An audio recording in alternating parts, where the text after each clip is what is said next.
I knew exactly what kind of day it was going to be the second Cheryl from HR wouldn't look me in the eye. You know that fake sympathy people wear like a Halloween mask? Yeah, that. She slid the paper across the chipped conference table like it was radioactive. I flipped it over, skimmed the numbers, and felt something in my stomach go still. $450. Not per week. Not even per month. A whopping $450 per year. $37.50 a month. My reward for shaving operational costs by 11%, onboarding 3 junior analysts, and saving their asses during Q2's supply chain implosion. Hell, the coffee budget got a bigger bump than I did. We're doing what we can, Cheryl muttered, tugging at the collar of her blazer like the polyester was choking her conscience. The director, Mark, useless as a screen door on a submarine, just sat there, nodding like one of those goddamn dashboard bobbleheads. No apology. No thank you. Just a paper and a polite shove back to my corner. I should have felt rage. Fire. But what settled in my chest wasn't heat. It was frost. Clean, sharp, surgical clarity. The kind you only get when you're so done you're already gone. I folded the paper in half like I was wrapping a dead thing and slid it into my notebook. I'll need a day, I said. Not angry. Not bitter. Just calm. Mark blinked, confused. Probably thought I was going to cry. Sweetheart, I cried 2 years ago when I couldn't afford Christmas jackets for my kids. This was arithmetic. And before I forget, 97% of you hear stories like this and never hit that subscribe button or like the video. But if you're feeling this, if it sounds like someone you know, or hell if it is you, just take a second. That one click makes a massive difference for the team putting these together. Alright, back to it. I stepped out of that room and walked to my desk like nothing had happened. Answered emails. Checked reports. Smiled politely at the intern who kept asking me where the copier codes were stored. Even though I'd told him 4 times. But inside, I wasn't there anymore. My body was at Levantix. My mind was already packing boxes. That night, after the kids were finally asleep, after homework and dishes and telling my son no, we couldn't afford the robotics club again, I sat down with a glass of wine and opened my inbox. It was still there, buried under months of system updates and holiday potluck invites. The message? From Isaac Darnell, Rydell Logistics VP. We'd met once back at the NALX conference. He spoke on panel 2, I was on panel 4. We shook hands in the hallway. He complimented my cost per mile reduction strategy. I thought it was polite fluff. But later he sent a follow-up. If you ever get tired of being overlooked, it said, we should talk. Back then I rolled my eyes. I wasn't overlooked. I was loyal. I was steady. I was a team player. But tonight? I clicked reply. Then I stared at the blinking cursor like it was daring me to believe I still had choices. And I typed, hey Isaac. Got a minute? My finger hovered over the send button for half a second. Then I clicked it. It took him 30 seconds to call. The second ring barely finished before I heard his voice. Warmer than I remembered, like someone genuinely glad I'd called. Not performative, not sleazy. Just present. I hadn't even spoken yet, and still he said, Elena? I was hoping I'd hear from you. I leaned back in the kitchen chair, took a slow sip of wine, and let that sit for a moment. The only sound in the apartment was the whir of the dishwasher and my own heart steadying itself. It had been years since I felt like anyone was hoping to hear from me. Hi, Isaac, I said, trying to keep my voice from trembling. Not from nerves. From recognition. From the realization that I had quietly, dutifully erased myself for 3 years so completely that even I almost forgot I had options. And here was someone, the someone, who remembered me after a 5-minute hallway handshake at a logistics expo. A man with 5 VPs under him and a territory that spanned 2 coasts, answering my call like he'd been waiting all week for it. Long day? He asked, a chuckle hiding behind the words. Let's just say HR made an offer that couldn't even cover my kids' field trip fees, I replied. It wasn't bitter. It was factual. And it landed. He exhaled slowly, like he'd heard 100 versions of that line. But this one hit different. They really think they're doing you a favor, huh? They slid the paper over like they were offering me backstage passes to the American dream, I said, smiling despite myself. $450. A year. Jesus. Yep. There was a pause, but not an awkward one. More like space, like someone clearing a spot for you at the table. Elena, listen, he said, the tone shifting heavier. I meant it when I wrote that email. We're growing, yes, but I'm not calling because I need a body in a chair. I followed your work. I saw what you did with Levantix's East Coast ops. That wasn't just smart, it was elegant.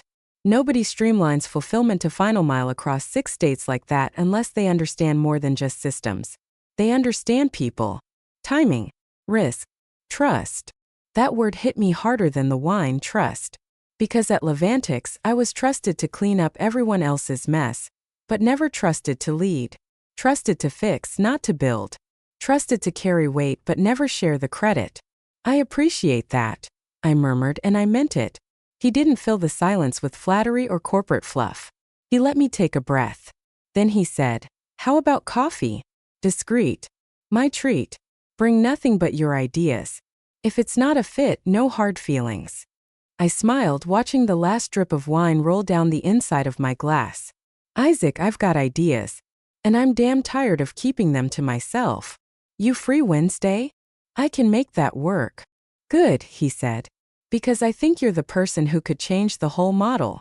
And just like that, something inside me shifted. Not a fire. Not a rage. Something cleaner.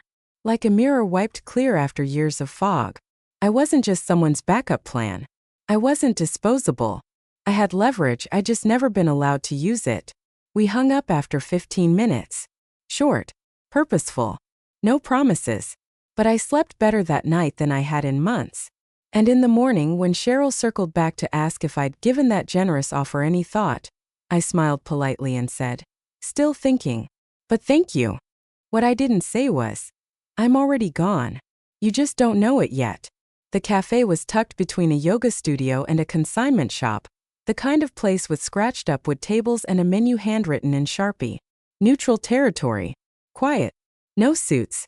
No pretense. I got there 10 minutes early and ordered tea I wouldn't drink just to keep my hands busy. When Isaac walked in, dark jeans, navy jacket, no laptop bag. I felt like someone had dialed the volume of the world down just a notch. He spotted me and gave a nod, casual but direct. Not the kind of man who wastes breath on small talk when something real's on the line. He sat across from me, leaned in just slightly and smiled. You look more rested already, he said. I raised an eyebrow. You always that good at reading people? No, he replied. Just good at remembering the ones who know what the hell they're doing. He didn't pull out a pitch deck. Didn't open a laptop. Just a notepad with some scribbles and a phone he kept face down. Let me be blunt, he said. We're expanding. Midwest region's a mess. Too many systems, no connective tissue. We've got talent, budget, and ambition. What we don't have is you. I tilted my head, skeptical. Me. Isaac chuckled. Elena, don't insult both of us. You built Levantix's framework from scratch. Routing, vendor contracts, escalation protocols, I've seen it. We even tried reverse engineering your onboarding flow last year. Didn't work. You run quiet, but you leave fingerprints. That surprised me. Not the compliment, the fact he noticed. At Levantix, my work was absorbed like it was background radiation. Critical but invisible. He reached into the folder beside him and slid over a single page. One number in bold, typed clean across the top. My eyes paused on it, then moved to the subtext. Full healthcare, remote flex days. Tuition assistance for dependents. The number was 5 times what Levantix offered me. 5 times. Plus benefits my kids hadn't even dreamed of. And the way he presented it. Like it was just the starting point. Like he already knew I was worth more. And he was just waiting for me to say it out loud. I'm not here to poach, he added. But I'm not gonna pretend we haven't had this spot open with your name quietly penciled in. I looked down at the offer. I didn't smile. I didn't gush. I didn't ask about growth paths or job titles or how soon I could start. I just sat back in my chair, crossed my legs, and let the silence stretch. Not to be coy, but because for the first time in 3 years I wanted to feel what it was like to hold leverage instead of beg for scraps. He watched me carefully. Not nervously. Respectfully. Like a chess player waiting for me to make the next move. I can't give you an answer yet, I said. I wouldn't trust you if you could, he replied, smirking. But I'll be honest, I hope you do. Because we're not just hiring a coordinator. We're building a new model. One with fewer frat boys and more women who can run circles around them. I finally let myself smile. Just a flicker. We finished our tea. I didn't touch the offer again. I didn't need to. Because we both knew what my silence had already confirmed. On the walk back to my car, the air felt different. Lighter. Charged. I wasn't dreaming. I wasn't being humored. I was being seen. I sat behind the wheel watching people walk past the cafe, clutching paper cups and phones, and I thought, they have no idea a shift just happened in that room. And neither does Levantics.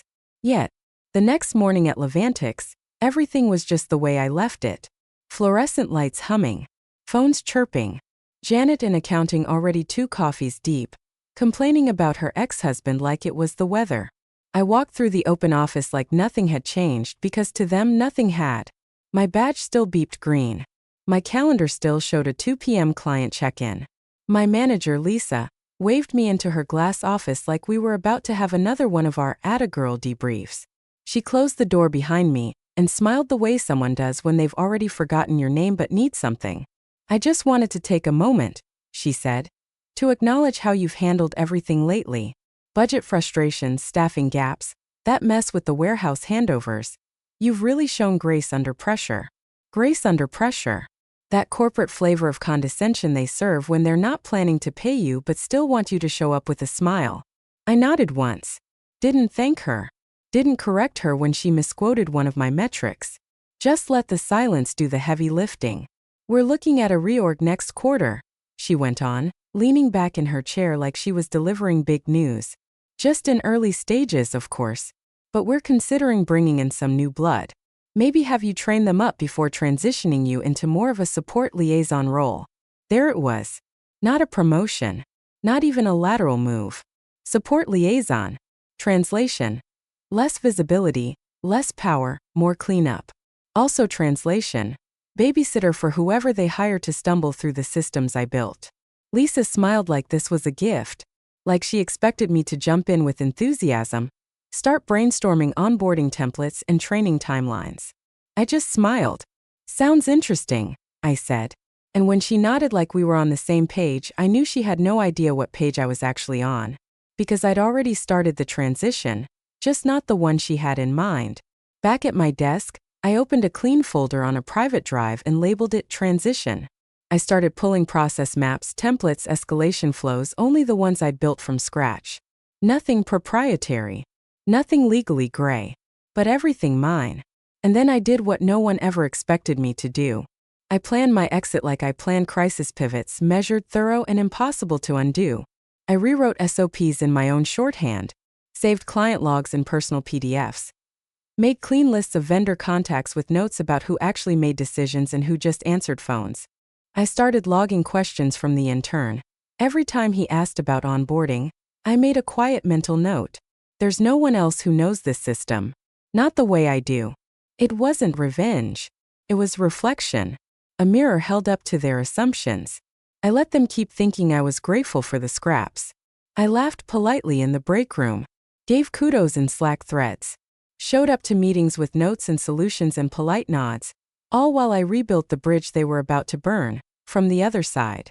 I stopped staying late, but I worked smarter, pulled only what I needed. Nothing more. No drama. No fireworks. A polite storm forming under the surface. By Friday I'd finished phase 1. Everything important was backed up. Not stolen. Just secured. Because I wasn't taking their house down. I was taking mine back. I didn't start a fire. I lit candles. One by one, quietly, deliberately, each flame casting just enough light to show people the way out if they were paying attention. Over the next 3 weeks I didn't say much. I didn't need to. You learn, after a few years in operations, that the loudest people are usually the least important. Influence moves like water, quiet, persistent, cutting through the stone beneath the surface. I just made sure to nudge it where I needed it to go. First was Mara and vendor relations. Sharp. Underpaid. Loyal to a fault. We'd worked side by side during the Q2 crisis when half our supplier contracts collapsed overnight, and still pulled off record fulfillment numbers. Over lunch I asked her how she was doing, really doing. She hesitated, then confessed she was applying elsewhere, burnt out, Done with pretending. I didn't try to sell her anything. I just said, if I were to move soon, would you want a heads up? She looked at me like I'd handed her oxygen. God, yes. Please. Then came Deshaun in regional routing. I dropped a casual, you ever wonder what it'd be like to rebuild this place the right way? He laughed too quickly. That kind of laugh people do when they're not sure if it's safe to hope. By the end of the week, he was texting me at night. If anything changes, let me know. But it was a client call that sealed it. Janine from Sandrix Holdings phoned in about a missed delivery window. Nothing catastrophic, just unusual. I pulled up the logs, confirmed it was a warehouse-level delay, and fixed it before we hung up. But before she clicked off, she said, "Not like you to miss. Everything all right over there?" Something in her voice told me she wasn't asking about the package. I paused, then said, "I might be changing firms soon." Silence. Then, "If you do, please reach out. You've been the only reason we haven't gone full bid on a new logistics partner." There it was. Not flattery, leverage. The quiet kind no one puts on performance reviews, but that holds entire companies together. I didn't tell Isaac. I didn't need to. He trusted me to move my own pieces. Internally, the cracks had started to show. 2 teams missed KPIs, and the new hire they brought in to shadow me was already asking if Slack bots could run procurement. I smiled and offered him a laminated copy of our vendor compliance matrix. He blinked like I'd handed him a tax form in Mandarin. Meanwhile, I scheduled my resignation for exactly 3:45 p.m., 15 minutes after the quarterly board presentation wrapped.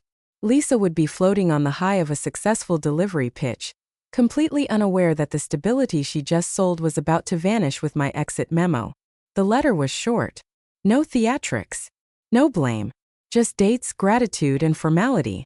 I CC'd HR, the senior team, and my backup contact at Rydell. Then I clicked send, closed my laptop, and left for the day like nothing had happened. The exodus wasn't loud, but it had begun. My inbox pinged all weekend. Are you really leaving? Where are you going? What happens to our accounts? I replied to almost none of them. Let them wonder. Let them look around and see how many systems no longer made sense without me. Let them read their own org chart and realize the glue wasn't the title next to my name. It was the way people moved when I told them something mattered. This wasn't rage. Rage burns too hot too fast. This was cold fire. Controlled. Clean. I wasn't slamming doors. I was quietly locking them behind me. The rain hit the office windows like static, a soft percussion against the glass that made the whole floor feel quieter than usual. I walked in that Thursday knowing it was my last morning at Levantix. My inbox was full. Slack was its usual buzz of half-meant emojis and performative enthusiasm. Nothing seemed out of place, because no one had the faintest idea that the center of their operations was about to disappear. I carried the envelope in my bag like it was nothing more than a grocery list. The letter inside wasn't long. 2 weeks' notice, formally written, professionally warm. Not too emotional. No trace of bitterness. But it had weight. It was the kind of letter you write with the door already closed behind you. At 10 a.m. sharp, I knocked on Lisa's door. She glanced up from her dual monitors with the fake busy expression she always wore when she didn't want to be interrupted. "Yeah. Got a sec?" "Sure," she said, gesturing vaguely. "Just juggling invoices, the usual." "What's up?" I closed the door behind me. When I handed her the envelope, her brow furrowed before she even opened it. She read the first line, and her mouth dropped into a soft frown. "That's unexpected," she muttered. "You didn't say anything." "No indication." I almost laughed. No indication? I'd been giving indications since the day they handed me a $450 raise and called it generosity. But I didn't say that. I didn't say anything petty or sharp. I just smiled with the kind of calm that only comes when you know every step ahead of you is already paved. "I've appreciated the opportunities," I said. "But it's time." Lisa stared at the letter again like it might rewrite itself if she blinked enough times. "Is this about the reorg? Because we haven't finalized anything." "It's not about one thing," I said gently. "It's about all of it."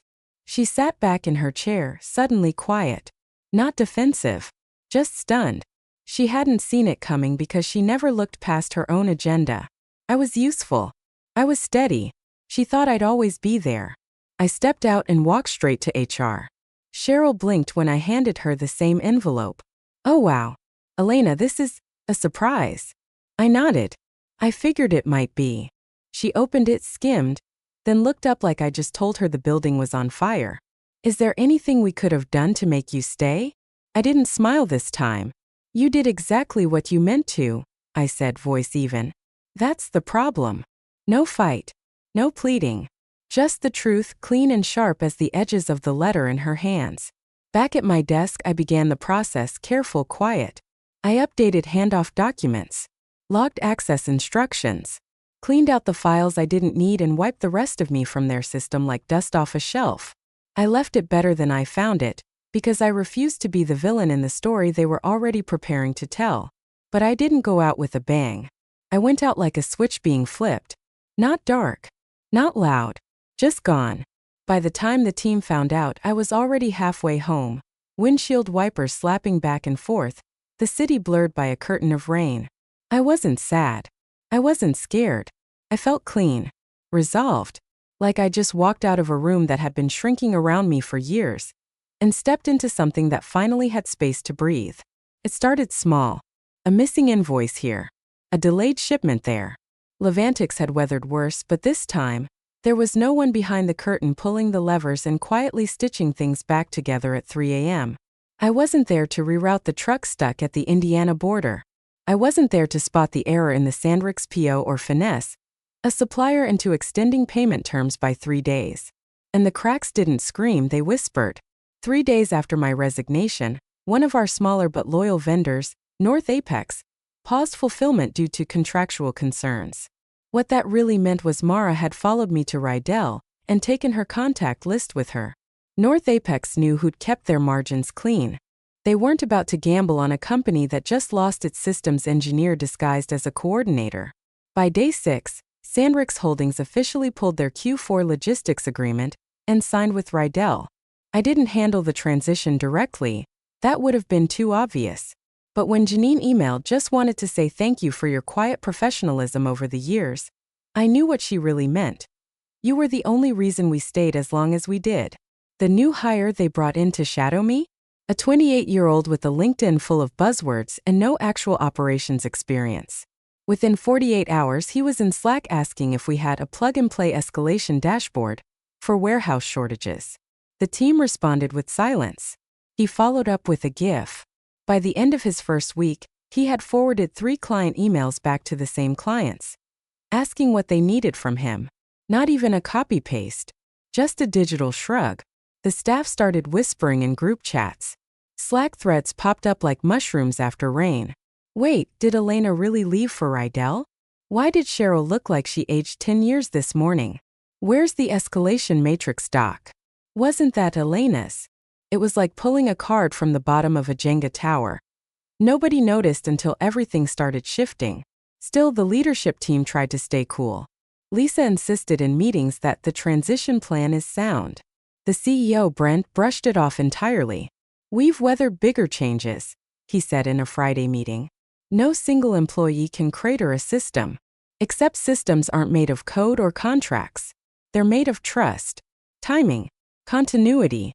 And I'd been the damn bridge between departments, vendors, clients, and chaos. On day 10, finance sent Brent the updated projections. I wasn't in the room, obviously, but someone forwarded me the aftermath.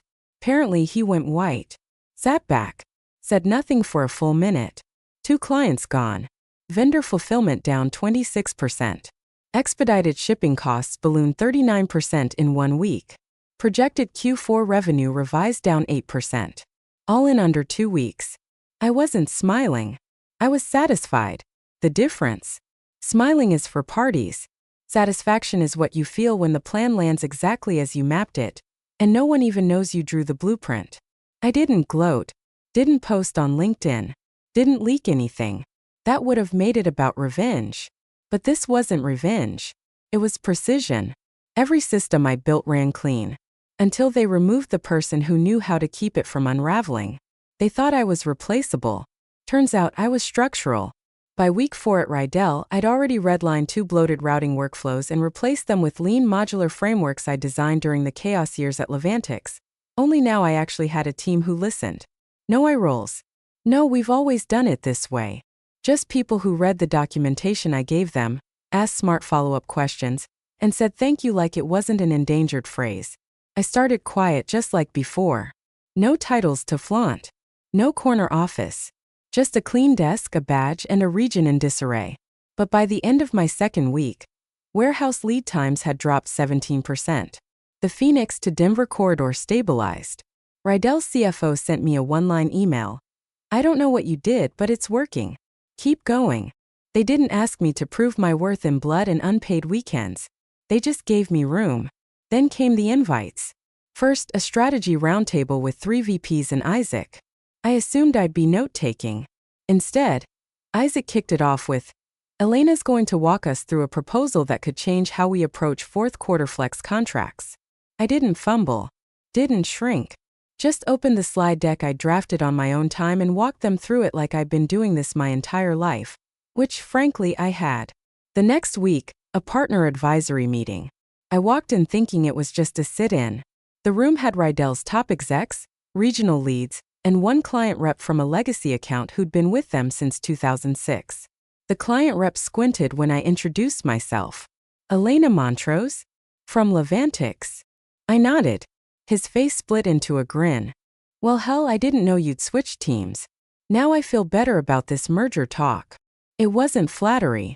It was confirmation. I hadn't just moved. I'd shifted weight. Meanwhile, Levantix kept bleeding. Mara left 2 weeks after I did. Deshaun followed soon after, and he took half the routing knowledge base with him. Apparently HR hadn't thought to lock access before his exit. The intern who'd shadowed me? Quit on Slack. Literally typed, I'm out, during a Thursday meeting and never logged in again. One of my old clients sent me a LinkedIn message. Hope Rydell knows they got the better end of the deal. I didn't reply. I didn't post. I didn't dance. I just breathed.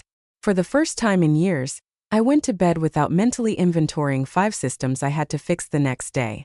I dropped my kids off at school without checking my phone at red lights. I sat in silence, actual silence, without waiting for a Slack ping to drag me back into someone else's crisis. No more fighting to be heard. No more smiling through dismissal. Just air. Just work that mattered with people who respected the hands doing it. And maybe that doesn't sound like a victory speech. But for someone who lived years walking on a wire with no net, breathing without fear, that was the whole damn parade. The ballroom was colder than it looked. Typical hotelicy cranked like we were trying to store meat, not host a leadership summit. Rows of Navy chairs lined up under chandeliers, stage lit too bright, microphones too hot. I smoothed the hem of my blazer and tucked my notes under the seat. Didn't need them. Not for this. The panel was called Women in Operations. Building what they can't see. Poetic, really. I took the center chair right next to Isaac, who leaned over and whispered, Still think you're just a coordinator? I smirked. Did I ever say just? The moderator welcomed everyone, her voice bouncing off the walls. Next up, we're thrilled to speak with Elena Montrose, partner and head of strategic systems at Rydell Logistics. A polite round of applause. Maybe more than polite. I heard a few surprised murmurs ripple through the crowd. Names meant something in this industry, and mine had apparently started circulating again. I looked out over the audience, eyes scanning past the cluster of note-takers and the woman from Intel Trans scribbling quotes, and then I saw him. Brent, CEO of Levantix. The same man who once praised me for my dependability, like I was a piece of duct tape that talked. He was in a crisp gray suit, arms crossed, face set like poured cement. He didn't blink when our eyes met. But I did see the flicker, the faintest tilt of recognition. The Q&A began. Questions came fast. One about scaling logistics without burnout. Another about the invisible labor women perform in mid-level roles. I answered honestly, briefly, without trying to sound impressive. I didn't have to. Then during the last round, the moderator scanned the audience and said, We've got time for one more. A hand shot up near the back. Brent. Question for Elena, he said, voice calm, practiced. What would you say was the turning point in your career? When you knew it was time to take on more leadership. I didn't flinch. Didn't pause. Just leaned slightly into the mic, smiled and said, "Oh hey, you look familiar." Laughter rolled through the crowd. Not cruel. Just knowing. A few heads turned toward him. He didn't laugh. I continued unfazed. I'd say the turning point was the moment someone offered me a seat at a table without also expecting me to serve the drinks. A pause. And then applause. A little louder this time. I didn't look back at Brent again. Because this wasn't for him. After the panel I mingled. Shook hands. Got 3 new invites for collaboration projects, 2 mentee requests, and 1 exec who asked if I ever considered writing a book. Isaac grinned, watching it all unfold. "You good?" he asked. I nodded. "Yeah, I'm good." Later that night, back at the hotel, I peeled off the name tag and tossed it on the nightstand. My phone buzzed with texts from my kids. One had passed a math quiz. The other wanted to know if we could get tacos tomorrow. I smiled. I didn't take Levantics down. I didn't torch anything. I didn't need to. I just walked out, built something better, and let the light catch what they never bothered to see. Turns out I was never the duct tape. I was the blueprint.